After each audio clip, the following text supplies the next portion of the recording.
Hello WhatsApp guys, আশা করি তোমরা সকলে ভালো আছো। আমি আছি ভালোই। তো অনেক দিন পর তোমাদের মাঝে নতুন একটা ভিডিও নিয়ে হাজির হলাম।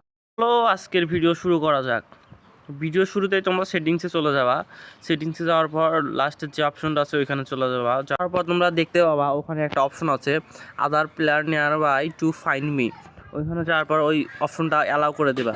অ্যালাউ করে দেওয়ার পর তোমরা সেটিংসে চলে যাবা। সেটিংসে চলে যাওয়ার পর ওইখানে তোমার পারমিশনে চলে যাবো। পারমিশনে যাওয়ার পর দেখতে পাবো হচ্ছে লেখা আছে, দাঁড়াও পারমিশনে যাই, ওই লোকেশনটা অ্যালাউ করে দিবা।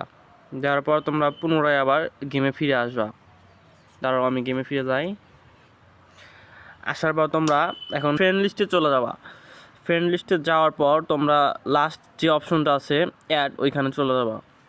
যাওয়ার পর দেখো লেখা আছে সিলেক্ট নেয়ার বাই, ওখানে যাওয়ার পর এখানে একটু হোল্ড করবা। দাঁড়াও আমি একটু প্রসেসটা দেখাচ্ছি তোমাদের, তোমরা দেখতে থাকো। একটু হোল্ড করার পর তারপরে ওইটা ক্যান্সেল করে দিবা। ক্যান্সেল করার পর তোমরা 500 মিটারের মধ্যে যে ফ্রেন্ডগুলো আছে তাদের তোমরা এখানে দেখতে পাবা। অ্যাকচুয়ালি আমার 500 মিটারের মধ্যে কোনো ফ্রেন্ড এখানে নাই, তাই আমি দেখতে পাচ্ছি না। তোমরা দেখতে পাবা, তোমাদের আশেপাশে যে বন্ধু বান্ধব থাকবে তাদেরকে দেখতে পাবা, এবং তোমরা তাদের সাথে রিকোয়েস্টও পাঠাতে পারবা। রিকোয়েস্ট পাঠানোর পর তোমরা তার সাথে অ্যাড হতে পারবা। আশা করি তোমাদের সকলের ভিডিওটা ভালো লেগেছে। সকলেই চ্যানেলটাকে সাবস্ক্রাইব করে পাশে থাকবে। ধন্যবাদ সবাইকে।